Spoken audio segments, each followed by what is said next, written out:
Do not pray for an easy life. Pray for the strength to endure a difficult one. Bruce Lee. My guest on this episode of Passing the Torch is Sydney Sullivan, host of Maximize the Moment podcast. Maximize the Moment is about maximizing what is inside you and expounding on all the moments every day in your life. I first met Sydney in August at a conference. He is very passionate about his own podcast and using his platform to inspire others. One of the reasons I started my podcast, Passing the Torch, is to help lift others. Podcaster, author of 2 books, speaker, and athlete. Without further ado, Passing the Torch with Sydney Sullivan starts now.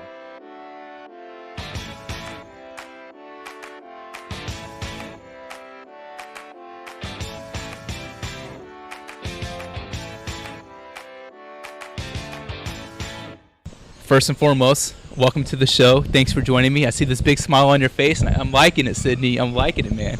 I'm loving the opening quote. That's something you get motivated off the rip. So yeah, I'm excited. I didn't know where you were going to go with it, but yeah, that's exciting. That is Bruce Lee, but I can appreciate that.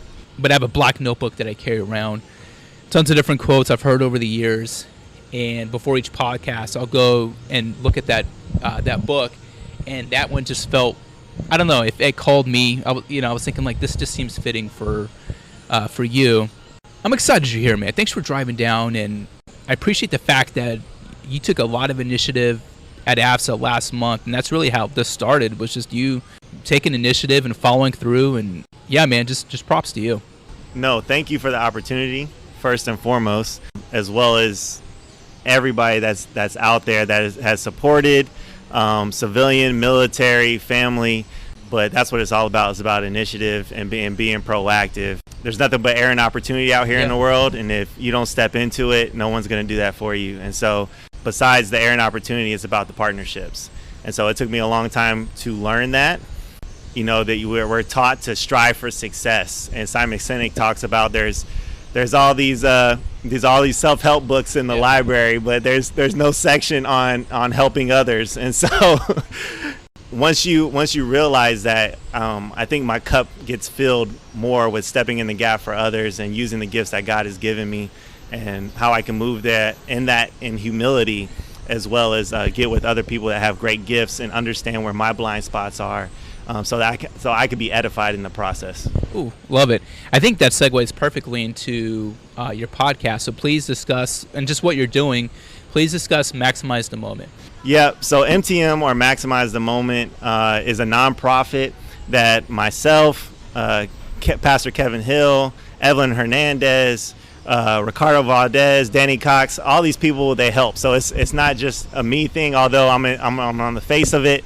But we do podcasts, we have books, but it's all about John 3:30. So he must become more, I must become less. That's the foundational thing. So God must become more, and then he'll bring more out of me the more that I raise him up. The second level to that, the second tier that most people hear about that, is actually maximize the moment. Every moment not maximized is a moment minimized. So taking advantage of every opportunity that's out there, whether that's interpersonal relationships, striving to get better for personal growth, setting a growth mindset, developing others, all these things that we've done, from prison ministry to actually giving away scholarships at schools.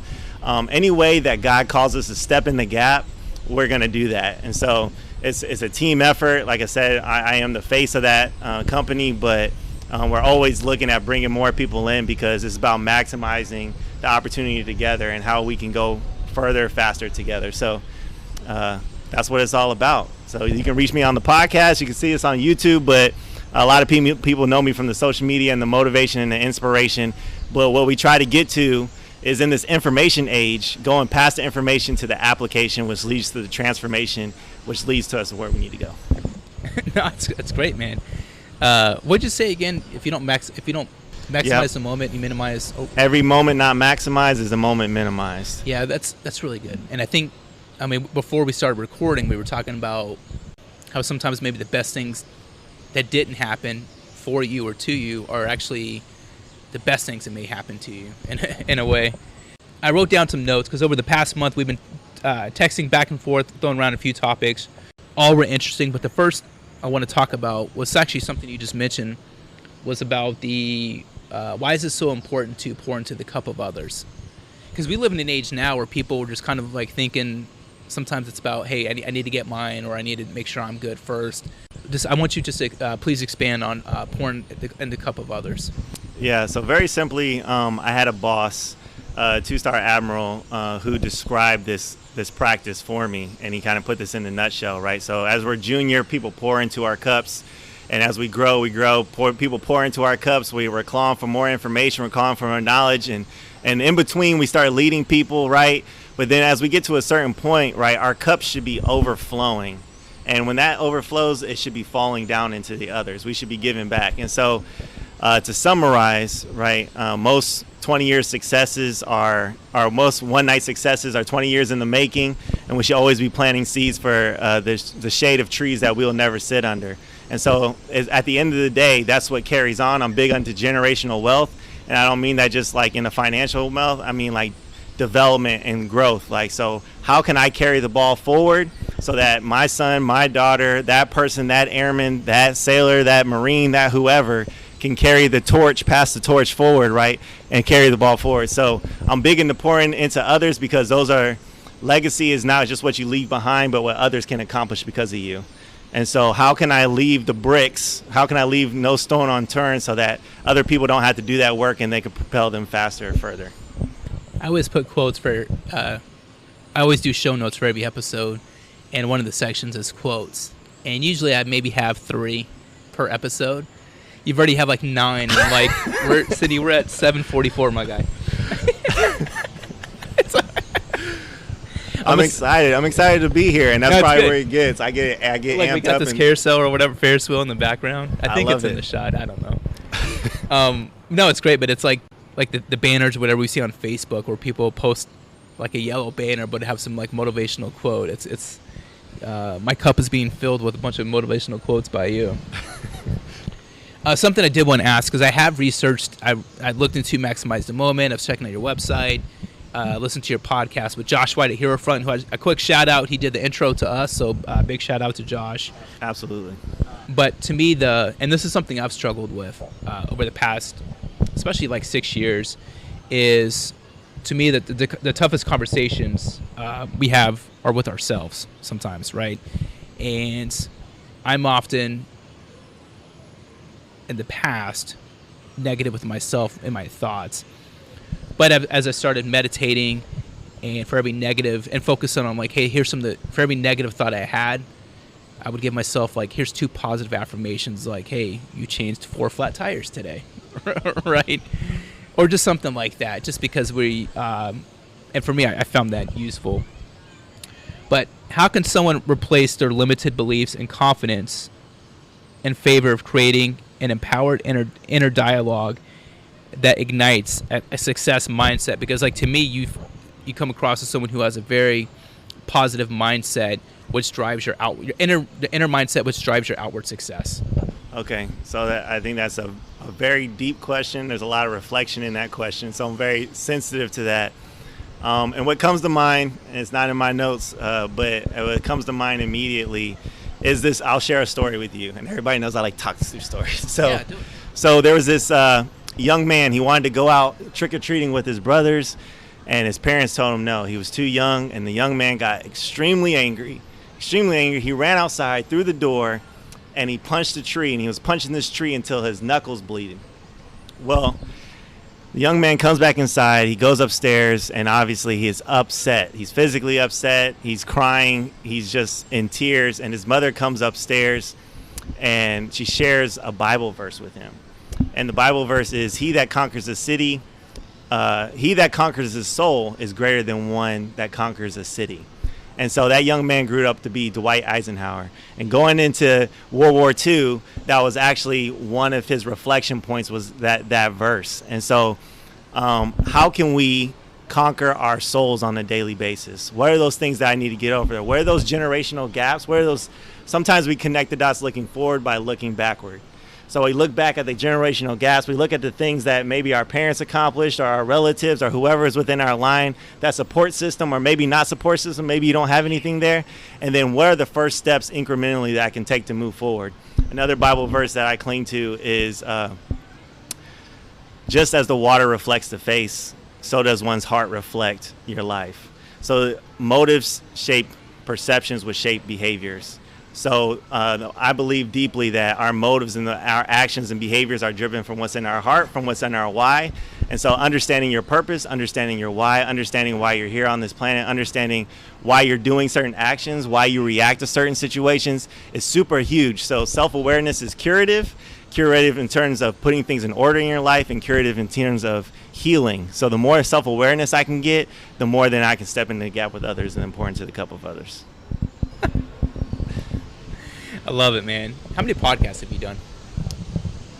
You know what? I think we're somewhere over 200.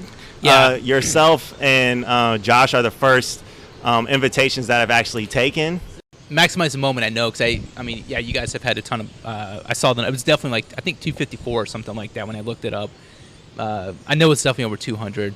But yeah, like guest-wise, that's what I meant to ask you. But yeah. So guest-wise, no. So I'll speak. Like I said, I'll go to prisons, I'll go to ALS, Yeah. and I'll do all kinds of speaking. But as far as like podcasts, there have been people that have reached out. But after like looking at Josh, looking at yourself, what you stand for, and that's why I kind of poke and prod, because we got to be principle-driven. We got to be value-driven. And those principles are going to draw practices, so all the activities in which we follow through. And so I can appreciate, shout out to Josh at Herefront, I appreciate the activities and stuff he's involved out. Shout out to you, Martin, and that's why I say I'm super grateful and appreciative. I think we share in the same value system, as well as pouring into others. And so if we can highlight each other and edify each other, then I'm all about it and moving forward together. I think hopefully you start doing more guessing on other podcasts, because this is only going to organically grow and just get your message out to more people, right? I mean, you're doing successful things. I mean, it's cool to see, man. Like, and I love the photo art that you had. You have the hat on, and you're like Superman. And it looks. I was like, that's how I feel. I feel like I'm breaking out, but I want it to be value added, right? I never want to be one just to talk, and so that's part of stepping in the gap. Sometimes listening is learning, and when we were at ASA, right, the Navy chief, the command chief, he was talking about be a learn-it-all, not a know-it-all. So the more that we can learn from each other, the more we can grow. And then when it's time to speak, then we'll speak. Yeah, I remember that as well. Isom, I think, is his name, or his last name. But yeah, when he said, I was like, man, because there's a lot of, in my career field, some active duty military, in my career field, there's a lot of know-it-alls. And I'm like, all right, team, like, we got to settle down, man. Like, not everyone knows everything. Something else, you'd send me some show notes, but there's a couple. I had some topics. I was like, how can I incorporate the two? When you feel focused and overwhelmed, what do you do to kind of reset and regain like your momentum? So if I'm feeling off, then I usually know that I'm not moving in ruthless prioritization. So that was something one of my mentors has taught me, like ruthless prioritization. We talked about work-life balance and all these things. I love what Jim Collins, who wrote Good to Great, Built to Last. Right? I listened to him. He did like an impromptu video, but he was talking about harmony, but in a percentage-wise. Right? So 50% of his day is dedicated to innovation and his job and whatnot, and 20% of his day is dedicated to his family. 10% of that is managing white noise, and then like the other 30 or 20% or whatever is left is dedicated to creativity. And so if I know that I'm off or I'm feeling off tint, like where am I overcompensating in one of those buckets? Like am I not spending enough time with family? Am I not spending enough time in the Word in the morning or reading books that are going to edify me? Am I not having meaningful conversations? Am I just go? Yeah. So understanding, if I look at your checkbook and your calendar, then I know what you value, right? Wherever you spend your money and wherever you spend your time, I know what you value. So where am I spending my money and where am I spending my time? And then reflecting on that, and that really will provide the answers that I need as far as where I'm spending my time. So mine is podcast equipment and garage gym equipment, both which have cost me money. I make $0.00. So I don't make any money from this podcast. And I think when I did my outro I did an episode with Chad Goff, Chief Master Sergeant Chad Van Cleve Goff, and in my outro for that, I'd ask for people to subscribe because I don't make any money from it, but I do this because I love it, and it's a platform, as we discussed, to give other people an opportunity and connect and share a message. So I spend a lot of money on podcast equipment because I do like it. that's always fun when my wife sees a new Amazon box at the front door. Separate from that, I'm an eater, so I love to eat. I work out so I can eat. Sure.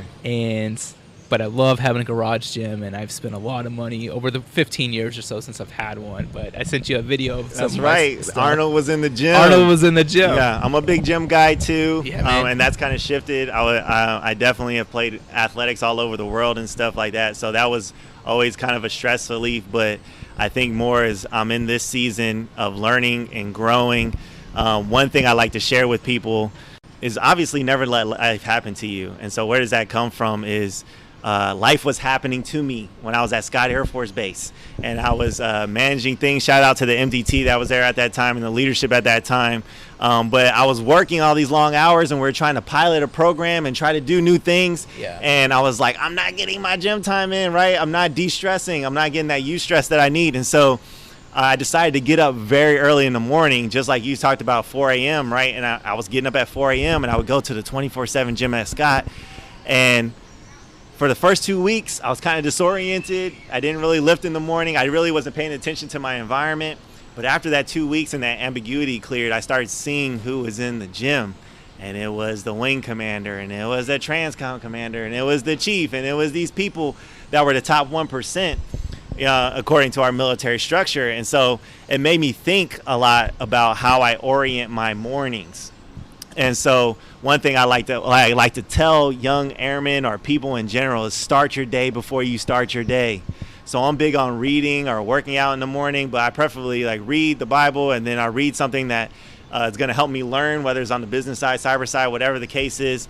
And if I can get a workout in, cool. But I start my day before I start my day. I always start edifying my mind or putting something that's going to challenge me at first. And then by the time I'm stepping into work, I'm already locked and loaded, and they're like, where's this guy coming from? Well, I started 2-3 hours ago. Yeah. Right. And so there's a method to that. Like I said, in the 1% were in the gym. And if I was like, what's the delta? And so they were starting their day. They got their days are just chock full of their calendars and stuff. Right. And so that's one tip I would give people is don't let life happen to you. Start your day before you start your day. And That's you'll great. Be ready to go. I typically do squats. So I do traditional routine, so your Monday through Friday bodybuilding split or whatever you want to call it, but I do legs on Monday and Monday mornings, right? So There's something about squats on a Monday, but it sucks, but it makes the rest of the week easier, because that to me is going to be one of the hardest things, especially I live in Ohio in the wintertime. It gets cold, much like Maryland, absolutely. Right? Mm-hmm. But man, doing squats on a Monday morning when it's 25 degrees outside, but I feel like it just makes me tougher. I love it. Yeah, Mark Twain says, eat the frog, right? That's right. He sure, yeah. That's right. Get the hardest part of the day. I'm like Clubber Lane and Rocky 3. I'm just doing pull-ups on the beam, and I'm training. I'm proud of you, man. And I think this is the blossom of a new friendship, relationship. A year from now, we're going to meet up. I want you to think about this, okay? So a year from now, we'll both be at AFSA or maybe AFA next year. We're celebrating. We're having enjoying steak. Do I? Depends on the type of steak. All right, what's your go-to? I'm a big pizza and wings guy. Okay, we're having pizza and wings. We're super excited, and it's a joyous occasion. We're celebrating. Yeah. All right. What a year from now? What are we celebrating? How we got 365% better. Ooh, that's good. That's it. 1% every day. Chris Nikic, that's my man. I don't know if you've heard the story. Chris Nikic, that's my guy. So Chris Nikic. So you've heard of the Ironman marathon? Of course you have. Yeah. So athlete, right? Athlete. So Ironman's obviously one of the toughest competitions that is out there, besides for David Goggins, right? Because he just kills everything. But he's not human. He takes souls, if you've heard his book. But Chris Nikic. So back to the Ironman. Yeah. 112-mile bike ride, 2-mile swim, 26-mile run. Chris Nikic was the first person with Down syndrome to complete the Ironman. And he did this in about 16 hours. He gets to the end of the run. Everybody's cheering. And they're like, hey, what are you going to do next, Chris? And he's like, I'm going to get 1% better. That's his why. Is every day I'm going to get 1% better. So we're going to meet here at AFA and another beautiful view next year. And how did we get 365% better? How did every day we took that incremental step to get better and better and better and better? And so we're celebrating. 365% better. That might be the name of this episode. Hey, wrapping up, I have some miscellaneous questions. There's no rhyme or reason. I like to have fun. I like to ask these on podcasts, right? And I do switch them up. What's a random question you would ask at dinner to a stranger? A random question that I would ask at dinner, a guest at dinner. What would be something random? I don't know. So right now it's football season. What's your favorite football team? Okay, let me switch it up on you. You're having a dinner party, and the entrees are pizza and wings. But it's a real classy dinner party. You can invite 5 guests, past or present. Who are they? Jesus, Gandhi, MLK, my father, and Winston Churchill. I quote him a lot. Winston Churchill. So, yeah, that's good. In the last 5 years, what new belief or habit, besides the 1% gym, what new belief or habit has most improved your life? Oh, that's a tough one because there are so many. Ooh.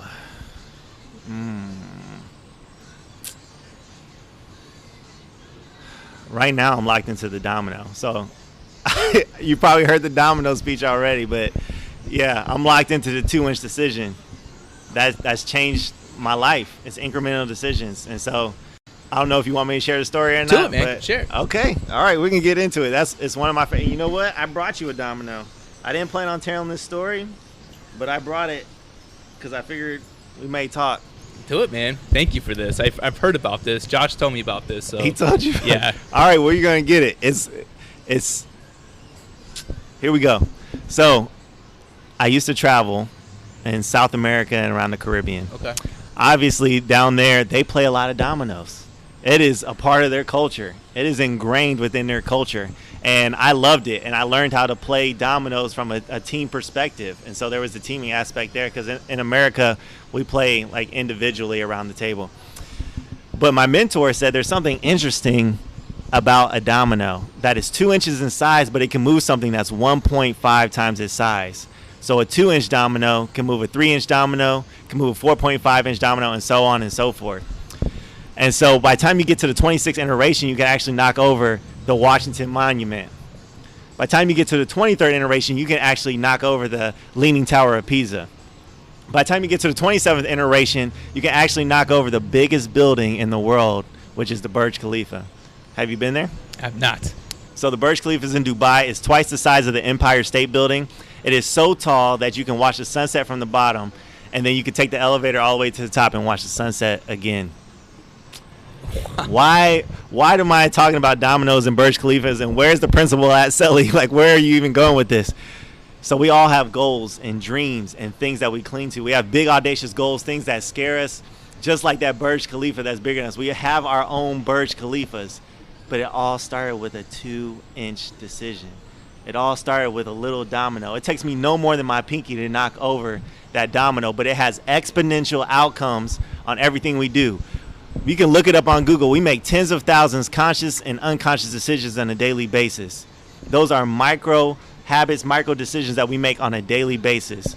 And every time I engage with my daughter, my wife, I engage with you and Josh and so many phenomenal people that I'm going to meet at AFA and ASFA, like, I'm always making a 2-inch decision, whether it's having an attitude of gratitude, smiling at somebody, shaking somebody's hand, just pouring into them, praying from whatever I got to do to step in the gap with you. I'm making a 2-inch decision.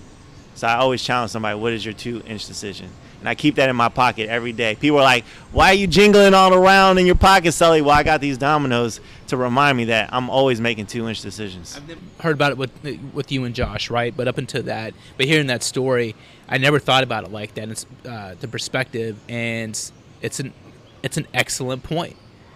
I mean, it's just, you're right, man. That's fantastic. So I'll double down on the principle as far as there was a writer, and he was riding by the seashore. And he decided to go for a walk one day. And he gets out to the beach. He's this old man, and he's seeing the sun is coming up, but the sun is quite not up yet. It's at sunrise. So he starts walking down the beach. He feels the breeze on his face, but he sees a figure in the distance, and he's like, what's going on? And he gets closer. He still really can't make it out. And he gets a little bit closer. He sees that it's a person. And he sees the person is reaching down to the ground, but he just doesn't quite understand what's going on. And then he gets closer, and it's a young man. And he's picking up starfish, and he's chucking them into the ocean. So he gets to the young man, and he says, what are you doing? Well, I'm trying to get as many starfish off this beach. And he looks down the beach, and there's thousands and thousands of starfish. And the man says, like, there's no use in picking up all these starfish. You need to stop doing that. And the old man starts to walk away. And the young man looks at him, and he smiles, and he picks up another starfish, and he throws it into the water again. And he says, I may not be able to help all the starfish, but I can help this one, and I can help as many as I can. And so that's the idea of like being selfless and stepping into the gap with others. I can't be Captain America and save everybody, and I'm not trying to save everybody, but I can do what I can when I can and help as many as I can, as long as God gives me breath on this earth.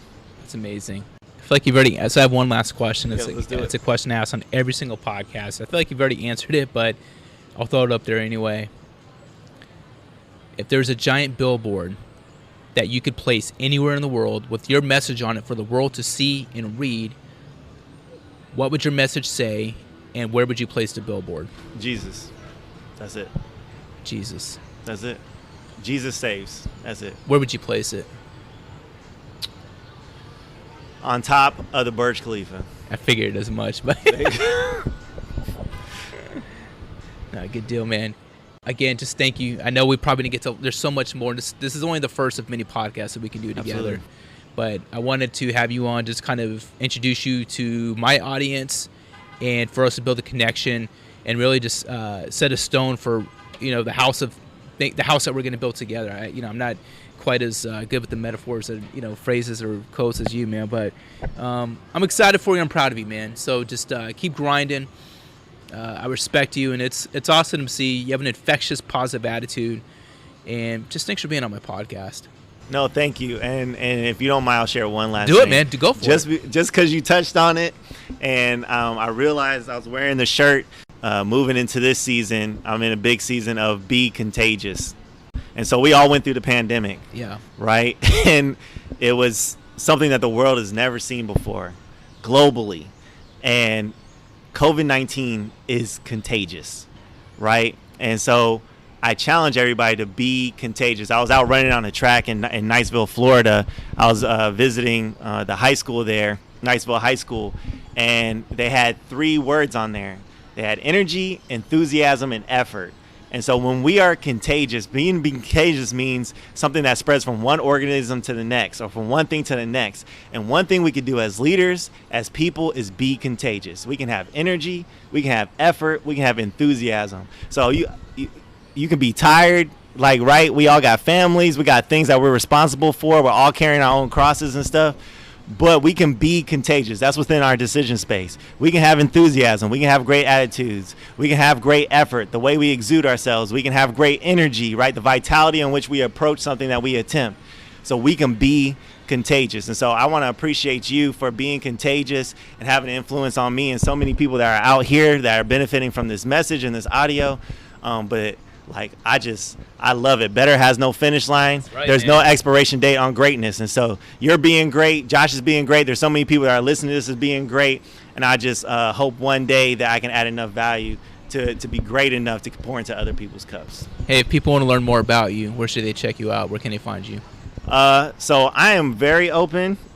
So you can reach me at mtm.inspiration@gmail.com. You can reach us at the podcast. You can reach us on YouTube on mtmyoutube.com.